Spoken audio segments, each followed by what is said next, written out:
Je suis au sommet du numérique en éducation et j'ai le bonheur de rencontrer 3 femmes qui ont travaillé sur une communauté d'apprentissage en lien avec la robotique à l'éducation préscolaire.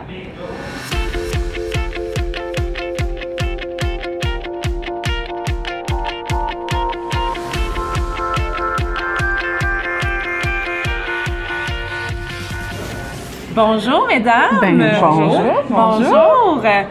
Donc, vous avez accompagné des enseignantes, des enseignants sur l'utilisation des robotiques en lien avec une communauté d'apprentissage que vous avez créée entre eux. Comment ça s'est passé? Comment vous avez débuté ce projet-là? Bien, je peux peut-être y aller. Oui. On a travaillé pendant 6 ans sur un projet qui s'appelle Cap Robotique ou... non, pas vrai. On recommence. Ça, c'est parfait. On a travaillé pendant 6 ans sur un projet qui s'appelait Cap TNI. Okay. Alors, on était un groupe de chercheurs, conseillers pédagogiques, enseignants. On travaillait tous ensemble comment optimiser l'utilisation du TNI en classe. Alors, on amenait les élèves à utiliser le TNI de manière collaborative. Alors, on s'éloignait de l'enseignant qui utilise son TNI de manière magistrale pour que ce soit les élèves qui aient la main sur le TNI, qui l'utilisent en dyade ou en triade pour développer leurs apprentissages, favoriser leur enseignement. Les enseignants qui ont participé au projet, ils ont exprimé leur désir de poursuivre, mais la robotique, ils commençaient à en entendre parler, ils voulaient qu'on intègre la robotique, la tablette. Alors ensemble, nous autres, on a réfléchi à tout ça, on a regardé un peu au niveau de la recherche qu'est-ce qui s'était fait et on s'est dit un projet qu'on a appelé Cap Robotique, alors une communauté d'apprentissage sur la robotique avec des enseignants de l'éducation préscolaire pour vraiment essayer de comprendre la robotique, est-ce qu'elle a du potentiel pour amener les enfants quand ils l'utilisent de manière collaborative, alors à 2, à 3, surtout à 2 dans le cas du préscolaire, est-ce que ça a un potentiel pour les amener à co-construire, à construire leurs apprentissages, mais vraiment à les co-construire ensemble et à dialoguer. On s'est intéressé à l'espace dialogique. C'est un concept qu'on a vu dans Cap TNI, quand il y a un espace qui se crée entre les enfants et l'enseignant s'éloigne pour leur laisser cet espace à eux où ils peuvent vraiment discuter, se poser des questions, se confronter, pas dans un sens négatif, là, mais confronter leurs idées puis co-construire ensemble. Alors, comment ça a été vécu par les enseignants?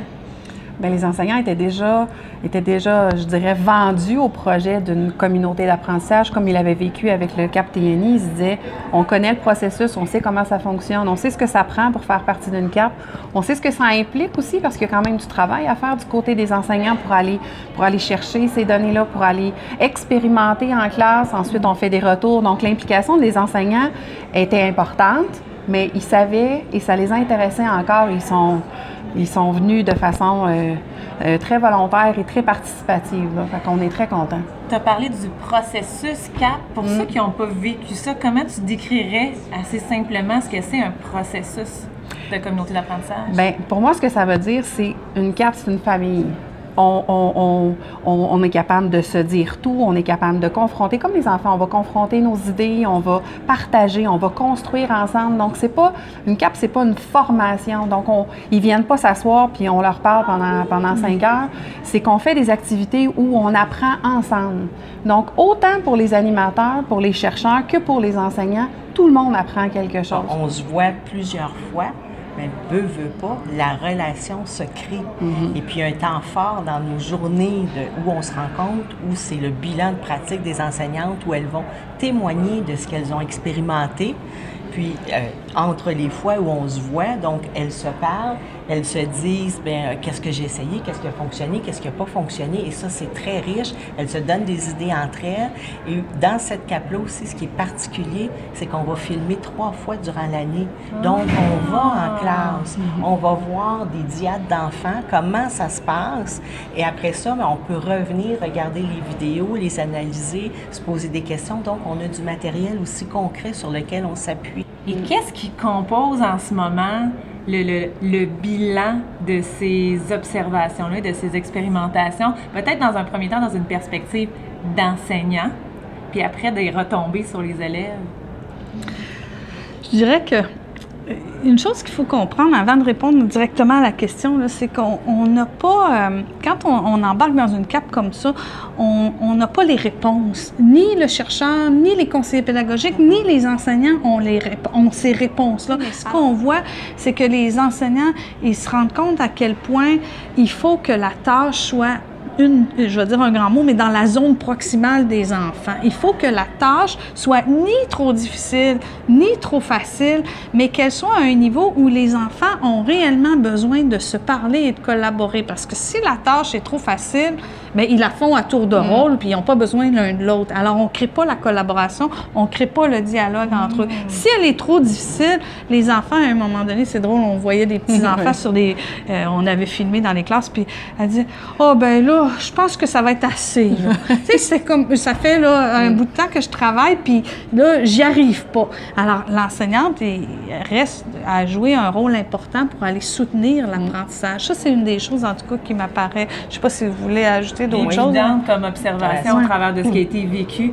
Donc, ils ont bâti ensemble leur savoir expérientiel dans ce contexte-là. Ce qui reste aussi de très concret aussi, c'est qu'elles ont à produire aussi des activités.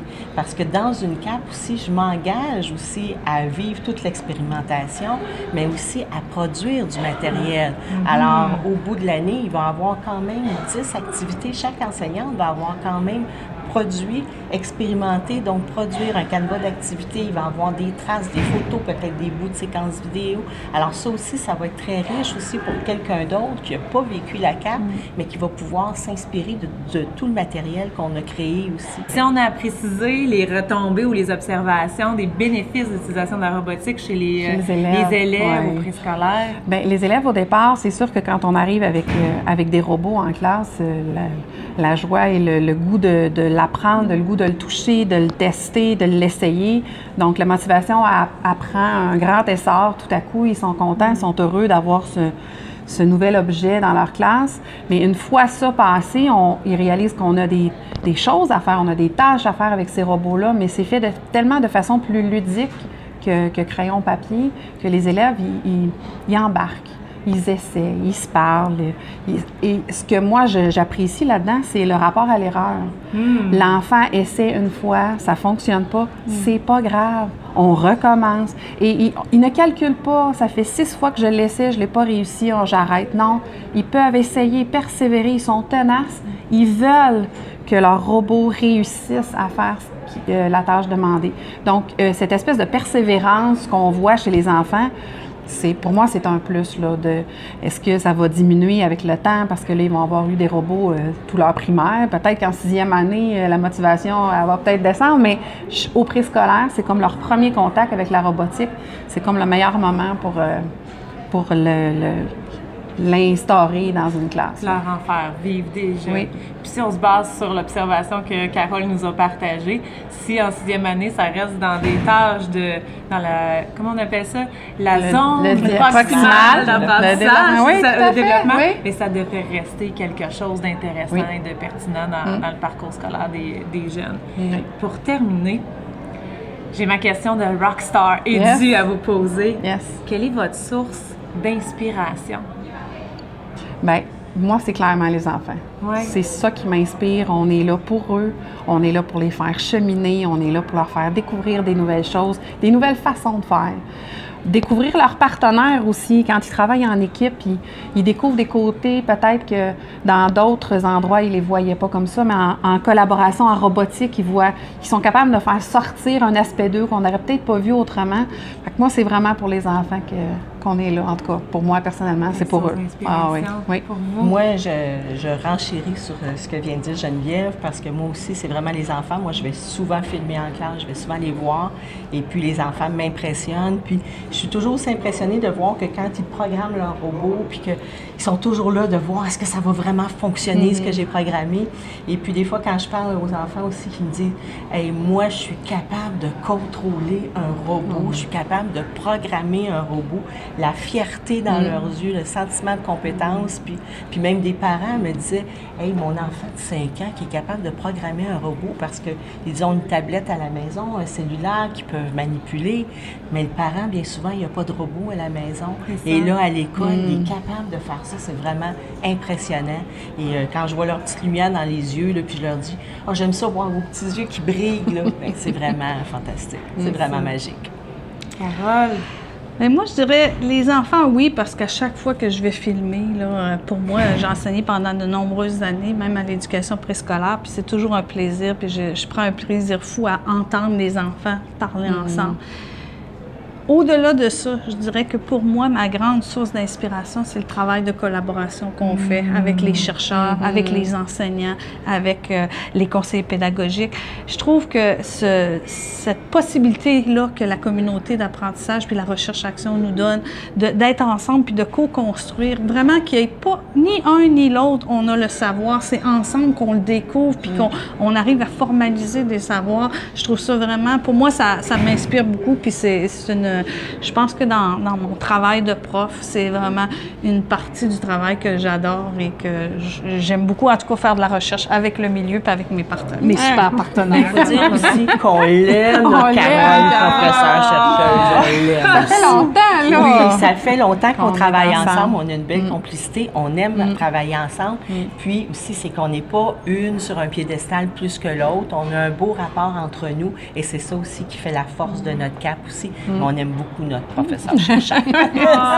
C'est bon de vous entendre. Merci d'avoir partagé ce que vous avez réalisé dans cette CAP, un peu ce projet de communauté d'apprentissage sur la robotique. Cette communauté d'apprentissage sur la robotique.